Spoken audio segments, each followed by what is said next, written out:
자녀들도 이제 많이 크고 있는데 손 불리지 않으려고 계속 일을 해야 되는데 정기적인 어떤 일이 없을까 봐 걱정이고요. 기대 수명은 늘어나는데 정년조차 채우기 어려운 시대. 그래서 요즘 5, 60대를 중심으로 자격증 취득 열풍이 뜨겁습니다. 지난해 국가기술 자격 접수자는 304만여 명, 50세 이상 중장년층이 약 14%를 차지했습니다.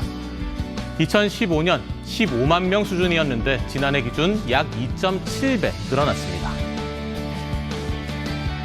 한문직군으로 퇴직을 하였는데 한문직군이 취직이 안 돼서 기술 자격증을 취득해가지고 재취업을 하려고.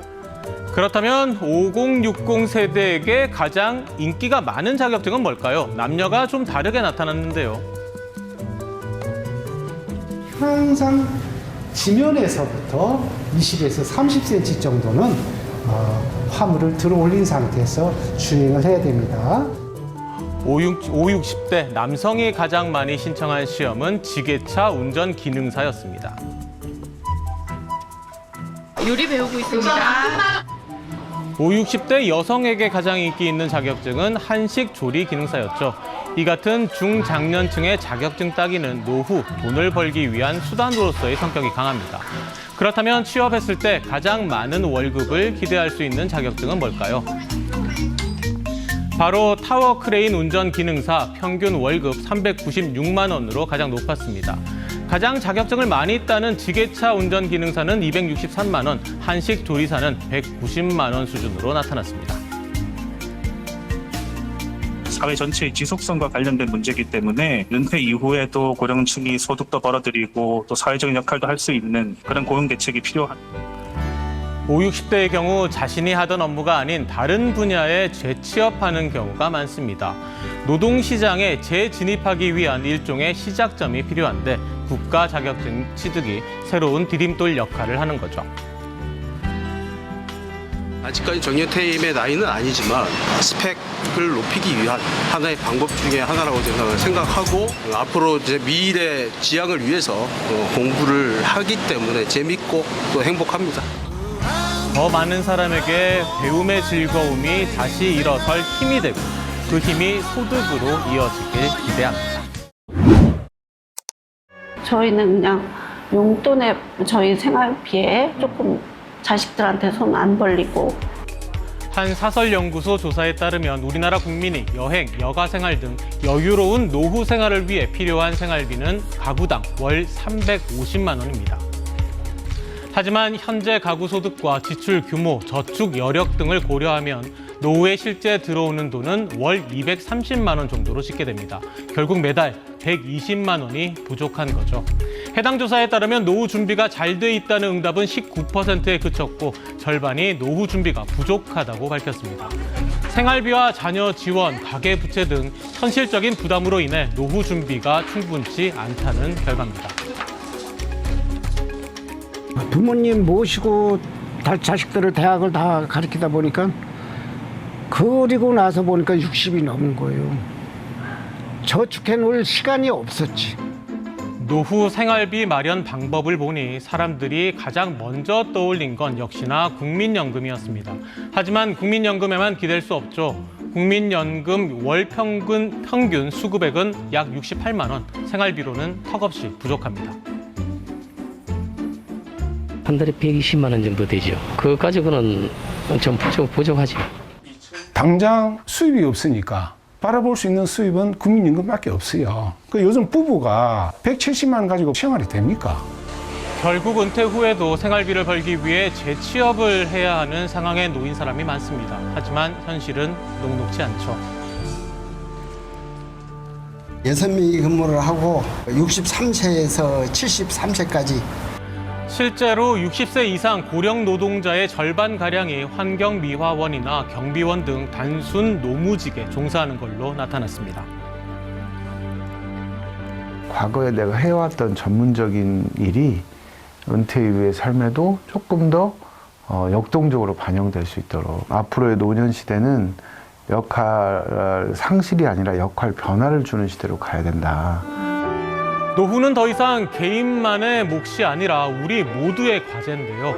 누구나 존중받으며 나이 들어갈 수 있도록 든든한 대안을 마련하는 일, 개인뿐 아니라 우리 사회가 함께 나서야 할 때입니다. 용접 작업에 한창인 50, 60대 남성들. 냉방 설비 관련 국가 자격증 시험 준비 과정입니다. 퇴직 후에도 안정적인 일자리를 구하려면 기술이 있어야 유리합니다. 사무직군으로 퇴직을 하였는데 사무직군이 취직이 안 돼서 기술 자격증을 취득해가지고 재취업을 하려고. 40살 이상을 대상으로 직업훈련을 하는 이곳에서 최근 눈에 띄는 건 50대 증가입니다. 2022년 39%였는데 지난해엔 절반에 가까웠습니다. 퇴직 연령이 점점 빨라지는 탓입니다.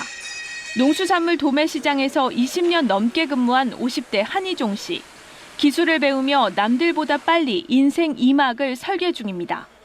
퇴직을 한 몇 년 앞두고 있었는데 그때 시작하는 것보다는 조금이라도 나이가 젊을 때 시작하는 게 나을 거라고 생각했고요. 서울시가 연 중장년 일자리 박람회. 재취업 자리를 찾는 구직자들로 발디딜 틈 없습니다. 대부분은 오랜 기간 쌓아온 전문성을 살릴 수 있는 일자리를 원합니다. 한 30년 가까이 일했던 그런 그 직장과 유사한 제 경험과 경륜을 살릴 수 있는 그런 일자리를 사실 좀 원합니다. 하지만 단순 저숙련 일자리 재취업이나 임시직이 더 많은 게 현실입니다. 60세만 넘어도 노인 일자리는 청소라든가 요양보호사라든가 이런 일자리밖에 없어서 우리나라 60살 이상 경제활동 참가율은 절반에 가까운 49.4%, 청년층과 엇비슷할 정도로 올라왔습니다. 사회 전체의 지속성과 관련된 문제이기 때문에 은퇴 이후에도 고령층이 소득도 벌어들이고 또 사회적인 역할도 할 수 있는 그런 고용 대책이 필요한 2차 베이비부머 세대 900여만 명이 앞으로 10년간 차례로 은퇴하면 일하는 고령층은 더 늘어날 거로 보입니다. KBS 뉴스 김민경입니다. 수학교사로 일하다 정년퇴직한 박순옥 씨. 4번의 도전 끝에 지난달 AI 자격증을 손에 쥐었습니다. 올해 66살 최고령 응시생입니다. 이것을 알아야 내가 앞으로 살아가는 세상이 재미있을 것 같고 또 주변에 어린 애들도 내가 그걸 알아야 같이 서로 대화도 할 수 있을 것 같고. 로봇 청소기부터 식당 무인 안내기까지 주위에서 사람 대신이라는 수많은 컴퓨터들을 보며 AI도 곧 마주해야 할 현실이 될 것이라고 생각했습니다. 겁나고 두렵기보다는 걔들하고 같이 즐길 수 있으면 좋지 않을까. 그렇게 살아가는 세상이 어쩔 수 없다는 생각이 들었어요. AI 자격 시험이 생긴 2021년부터 응시생은 해마다 2배 넘게 늘고 있습니다. 50대 이상도 5명 중 1명꼴입니다. IT 업계에서 일하는 63살 이재경 씨도 이 중 1명입니다. 회사 안팎에서 AI를 다루는 능력이 꼭 필요해졌습니다. 여행 계획을 짠다든지 또는 내 건강 관리하기 위한 어떤 운동의 그 내용이라든지 이런 것도 내가 검색을 하면 한두 시간 검색을 해야 되는 내용을 5분 안에 다 할 수도 있고. 요즘에는 100세 시대 또 평생교육의 시대다 보니까 50대 이상 분들도 이런 신기술이나 이런 새로운 분야에 좀 더 관심을 가지고 좀 더 자발적으로 좀.